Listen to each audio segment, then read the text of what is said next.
It is essential to life. We say that, but until you do without it, you really don't appreciate how essential water is. Water is one of several things that without it, we don't live, we don't grow, we don't progress. We need water to live. Water really is what life is all about in the western United States, particularly here in Utah. It takes a tremendous amount of effort to make sure that there is safe, clean drinking water to every tap. Well, actually, without water and a good water supply, there is no life, there is no growth. Water development is not as simple as it may sound. There is just an awful lot of work. Some of it's politics, some of it's money, some of it's human relationships. There's just, you name it, it's probably involved in water development. For many inhabitants of the early United States, as well as for immigrants from all around the world, the American West was viewed as a land of plenty, full of new possibility. Pioneers and those who followed them migrated west in search of land ownership, economic opportunity, and freedom. But life in the West was not without complication. Despite its abundance, the arid American West can be an unforgiving land.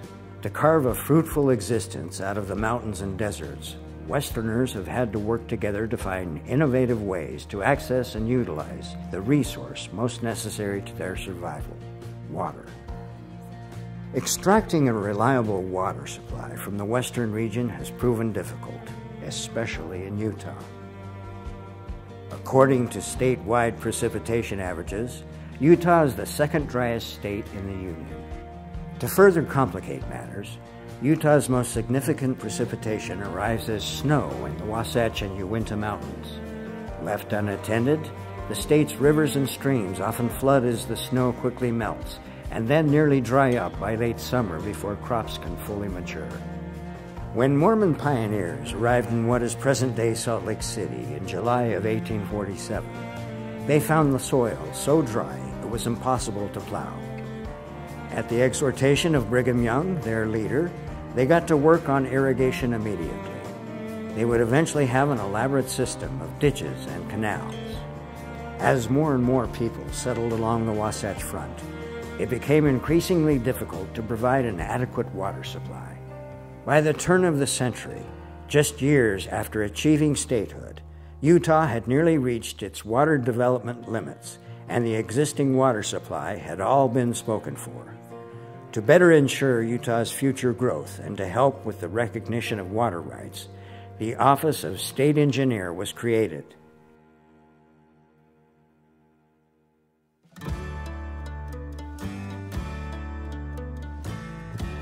The water supply dilemma was not unique to Utah.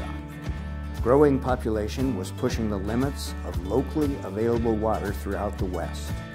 The problem was not lack of water, it was lack of water development. If Utah and other states in the arid region were to be reclaimed and become a viable area for U.S. expansion, new irrigation systems had to be created. Such systems would not come to fruition without federal assistance. In 1902, with a heavy push from Theodore Roosevelt, Congress created the Reclamation Service, the precursor to the Bureau of Reclamation. The new service provided an effective way for state water agencies to work together with the federal government to build and operate large water projects. The projects would be funded by the sale of public lands, with construction costs being repaid by water users. As Utah was in the midst of a severe multi-year drought, state officials wasted no time petitioning for projects. Abraham Fairbanks Doremus, Utah's state engineer, proposed a series of projects to store water and divert it to areas in need. His plans were nothing short of visionary. They outlined virtually every reclamation project that has since been built in Utah. They also laid the groundwork for what would later become the Central Utah Project, one of the most ambitious water systems the West has ever seen. Unfortunately, his grand vision exceeded the capabilities of engineering and technology available at the time, so its earliest implementation was a simplified version called the Strawberry Valley Project. The Strawberry Valley Project was one of the earliest reclamation projects to develop hydroelectric power. It was also the first large-scale trans-mountain diversion project.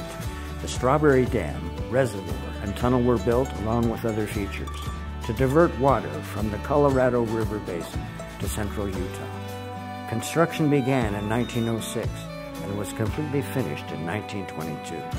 The completion of the project was cause for celebration, but it also raised questions about which states had rightful claim to the Colorado River. In 1922, after years of negotiation, the Colorado River Compact was signed. This agreement equitably divided the river among 7 states in the upper and lower Colorado River basins.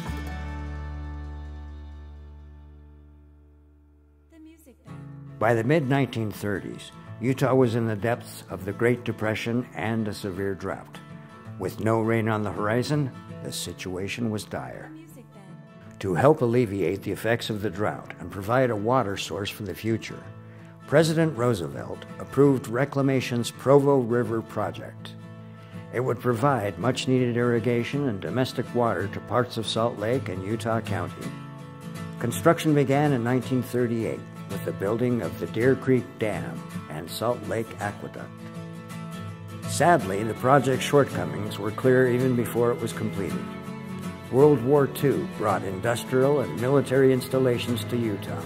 Returning GIs fueled both a housing and a baby boom. Utah needed a more robust water supply, one that could properly meet the state's ever-changing needs. Utah officials had long envisioned a project that would divert water from the Colorado River and its tributaries to the farms and cities of Utah's populated areas. With the war over, plans for the Central Utah Project were finally unveiled. The Central Utah Project, or CUP, was presented as part of a much larger water development scheme for the entire upper Colorado River Basin. The Colorado River Storage Project, as it would later come to be known, would link multiple irrigation projects together to benefit the entire river basin. One of the most extensive river resource developments in the world, it would include large reservoirs to meet delivery obligations to the lower basin states and hydroelectric dams to produce much-needed power. The Colorado River Storage Project was authorized in 1956. Several participating projects, including the CUP, could now take place. Over the following decades, however, many obstacles would present themselves. Before construction on any reclamation project could begin, federal law required that a portion of the project costs be repaid by local beneficiaries. To further complicate matters, reclamation officials insisted on carrying out the CUP payments with a single agency. The Water Conservation Act of 1941 allowed for the creation of local water districts, but reclamation was now wanting to deal with a master district. Creating such a district was not an easy task. It would require an amendment to state law and the cooperation of 7 counties, each with a host of concerns. To address such concerns, a general committee was formed. After a year of meetings, several major issues had been resolved. From there, the committee and many others worked hard to gain public support. They knew how important the CUP was to Utah's development.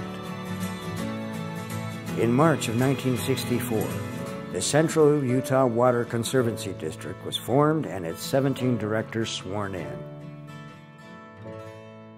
The music bed.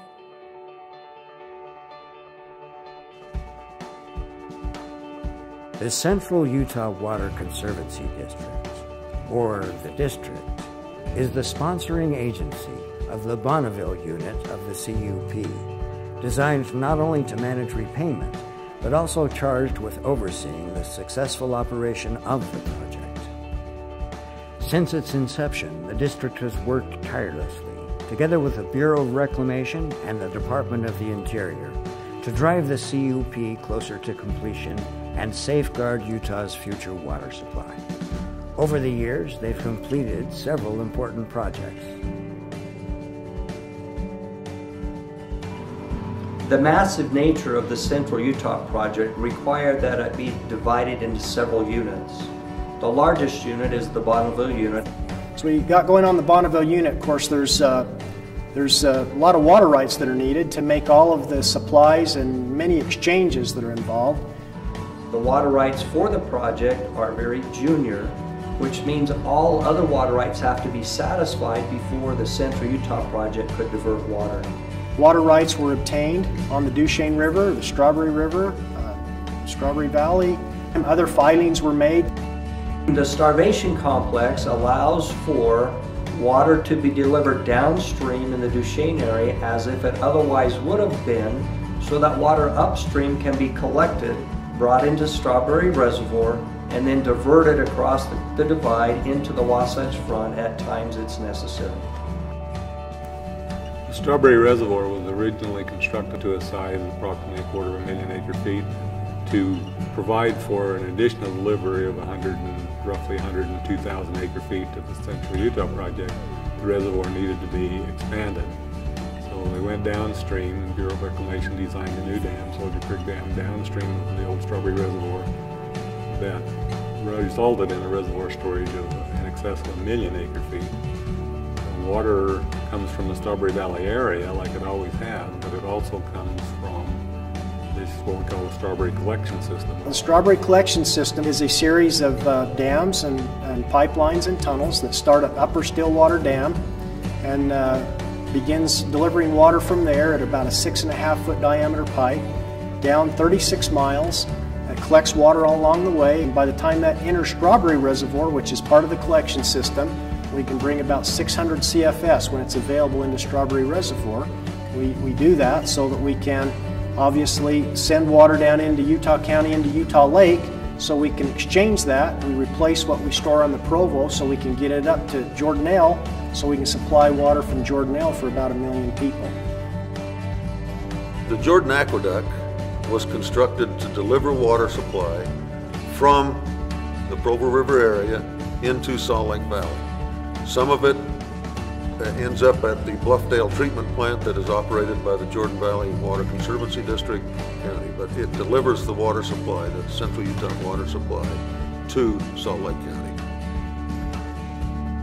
Early on in the Central Utah project, the district requested the federal government to consider building purification plants to treat water for culinary uses. As a district early on in the late 1960s, it discussed how that need would be met. The purpose of the Jordan Valley Water Treatment Plant was to take water diverted from the Provo River and treat it so it could be consumed by the residents of Salt Lake Valley. The Utah Valley Water Treatment Plant was built to take water that was diverted from the Provo River and distribute it to the communities that were relying upon a good, safe culinary water supply for their future. With help from the district, construction on the CUP moved forward at a more rapid pace than ever before. However, environmental concerns and even presidential proposals threatened to slow and halt progress. In 1969, Congress passed the National Environmental Policy Act. Under this act, every new element of the CUP would have to be evaluated for its effect on the environment before it could be approved for construction. Compliance to these studies added years to the CUP's completion, as well as millions to its cost. The catastrophic collapse of the Teton Dam in 1976 prompted worries about the safety of water projects and led to additional federal regulations regarding dam construction and inspection. In the wake of the Teton tragedy, a political disaster of graver consequence to the CUP arrived. Hoping to slash the federal budget, newly elected President Jimmy Carter created a list of reclamation projects he felt caused excessive environmental damage or had poor cost-benefit ratios. Projects on his hit list, as many came to call it, would lose funding. Carter placed the CUP near the top. As the announcement came during the worst drought since the Dust Bowl, Westerners were incensed. In Utah, a group of leaders, including Governor Scott Matheson, Senator Jake Garn, and the district, joined forces to save the CUP. Through the united efforts of water planners and political leaders, along with the additional economic and scientific studies, Congress gave the CUP a stay of execution. The struggle wasn't over, but there was a little more time to fight on. By the end of the 1970s, political and legal hurdles had prevented Utah from producing an adequate water supply. The Great Drought had led to water rations. With continued growth on the horizon, the CUP's completion was more important than ever. Without it, Utah may not survive another dry spell. For the CUP to move forward, a new payment contract was needed. The district had negotiated a repayment contract with the Bureau of Reclamation in 1965, but inflation and increasing costs made it evident that a supplemental repayment contract was necessary. After the new contract was drafted, the district met with many groups throughout Utah to address concerns and make the case for the project. Despite apparent opposition, Utahns voiced their support for the new contract with a 73% approval vote. Still, for the CUP to trudge forward, Congress would have to reauthorize the project and agree to heavily increase its total cost. It quickly became apparent that this fight would become the greatest hurdle the CUP had faced to date. Both Democrats, the House and Senate chairmen, readily made it apparent that unless the CUP reauthorization bill properly addressed their environmental and economic concerns, they wouldn't let it move beyond their subcommittees. As Utah's only Democrat in Congress, Wayne Owens began the daunting task of drafting the new legislation. He worked closely with environmental groups to ensure that measures to repair and further benefit river flows and ecosystems, as well as wilderness and wildlife, were included in the bill. To improve the economic viability of the CUP, the district proposed streamlining the project and dropping several features that had questionable cost-benefit ratios. Despite their efforts, heavy environmental opposition to the CUP and disagreements over various proposals in the bill caused the legislation to fail. The Utah congressional delegation, the district, and environmental groups took up another round of negotiations. Several weeks later, a revised bill emerged. Its environmental measures immediately alarmed Salt Lake area water officials. Don Christiansen, the district's manager, together with Marcus Faust, the district's Washington counsel, and 6 Salt Lake Valley water officials, hurriedly traveled to D.C. to meet with Wayne Owens and the members of the environmental opposition. Owens typed changes to the bill as the group negotiated. A compromise was finally reached at 2 in the morning. The new version, officially titled the Central Utah Project Completion Act, was met with approval and was finally led out of the House and Senate committees. Reclamation and the George H.W. Bush administration flatly opposed the bill. They disagreed with many of its proposals. Still, Senator Jake Garn was able to push it on the floor. The Completion Act would become an omnibus bill, one that attracted funding for 22 other projects and provisions that would eventually lead to reclamation policy reform. By late 1992, with the end of another session of Congress fast approaching, Senator Garn joined Utah's congressional delegation to finally push the bill forward. In October of 1992, the Completion Act finally passed. President Bush signed the act a month later and officially ended the 5-year struggle to reauthorize the CUP. The Central Utah Project Completion Act changed the water game in Utah. Under it, the responsibility of planning and constructing the remaining parts of the CUP was given to the district. This was the first time in history that Congress charged a local entity with completing a major federal water project. The legislation increased local responsibility for CUP funding. moving a key battleground from Washington, D.C. to the district's backyard. And finally, it confirmed the district's role as an important steward in the conservation of Utah's water resources. After 3 decades of hard work and inspired leadership, the Central Utah Water Conservancy District went from being a one-task repayment agency to a key player in water politics in Utah and throughout the West.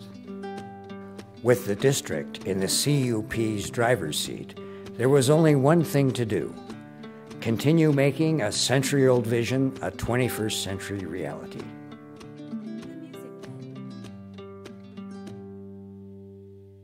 Around the same time as work was moving forward on the Completion Act, Don Christiansen began an assertive campaign to remove roadblocks and begin construction on the Jordanelle Dam and Reservoir. The music bed. The Jordanelle Dam has a very important part to play in the Central Utah project. The primary purpose for Jordanelle Reservoir is to store culinary drinking water over a long period of time for the North Utah County and Salt Lake County areas. There were those who didn't think dams needed to be built anymore. There were those that had concern about the geology, and of course there were those that had concern about cost. Jordanelle Dam has been much more of a success than anyone ever thought it could be. There were those who felt it would not hold water because of the geology. That obviously is not an issue. There were those who thought there would not be enough water supply to fill it. Those questions also have been answered because it filled much sooner than we expected it to. Hydrology was a great blessing for us on the years, but it filled sooner than we ever expected that it would fill. That water that's stored in Jordanelle Reservoir is very, very critical because that water is what has provided over the last series of drought cycles an opportunity for water to be developed, full supply of water to be delivered on schedule and on time over these very critical drought years. So the dam is sound, it's safe, it is secure, and it has a great water supply, without which, in recent memory, recent history, we would have had water rationing in Salt Lake Valley. The Diamond Fork system allows for a safe, both physically and environmentally, a safe way to bring water, large volumes of water from Strawberry Reservoir into the Wasatch Front.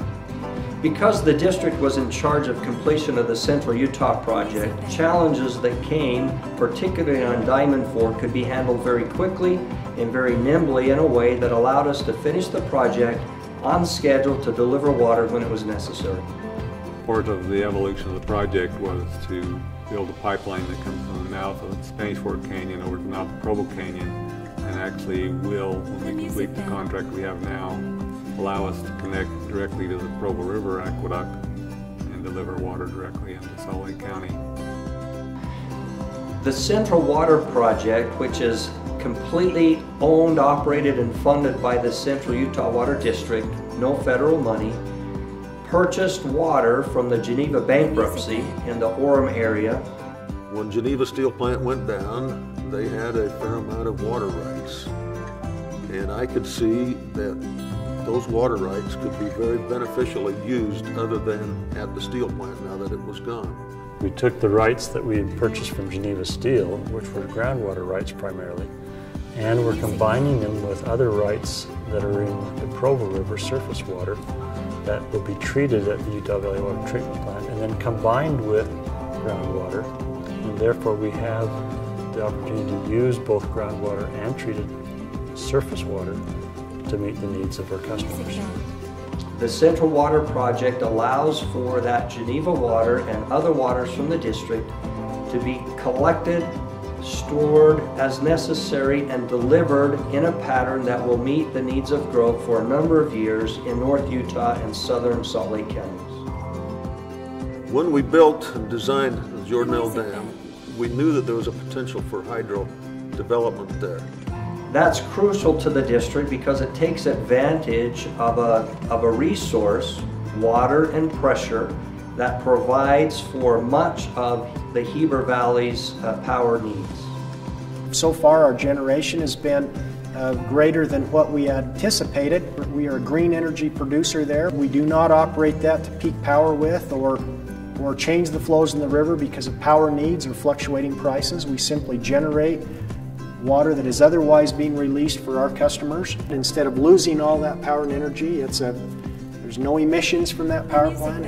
It's green, and it's been a great project for us. It's good, clean, renewable power, and it's just second to none. For 50 years, the Central Utah Water Conservancy District has remained steadfast in the race to provide water for the growing population in Utah's arid desert environment, and their efforts are ongoing. The Central Utah Project is critical for Utah. As I said before, we are supplying water to supplement the needs of over 1 million people.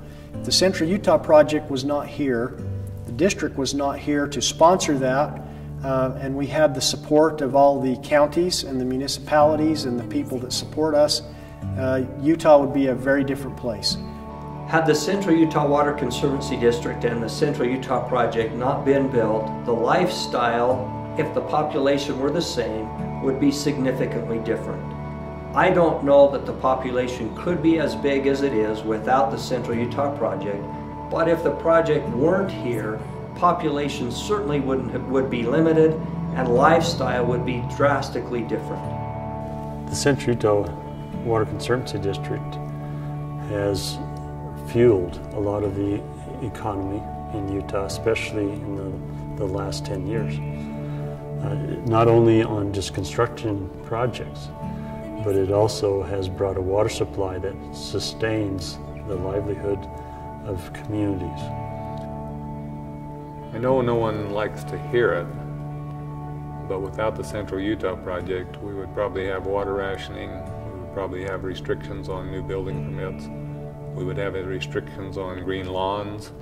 Were it not for the Central Utah Project, Utah would have had, over these recent drought cycles, there would probably be no outside watering in Salt Lake County. You would not have any large businesses relocating to Utah because there would not be an adequate water supply.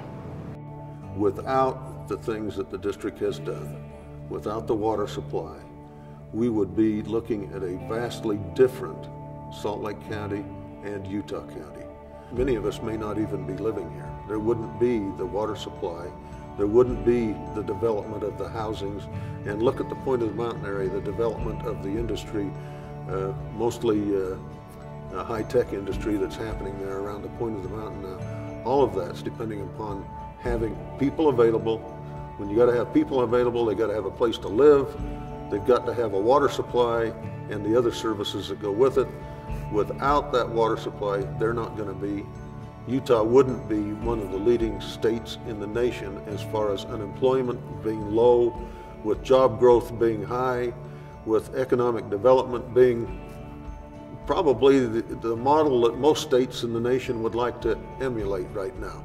So we are very, very fortunate that we have been successful with the Central Utah Project. We're fortunate to have the lifestyle that has been available to us and our children. We have approaching 100 employees here at the district, and they are the most wonderful, dedicated, hardworking, honest, and creative people that you could find anywhere. They have done an outstanding job, and they're the ones who have really produced and done the job. I'm grateful to whatever powers have put me here. On top of continually improving their ability to deliver water, the district staff has created a series of conservation initiatives to educate consumers and reduce demand. They understand that Utah will only blossom if the people of the state take part in this ever so important cause. As the Central Utah Project culminates a 100-year-old dream, the district looks forward to its role as a steward and protector of Utah's water for today and tomorrow.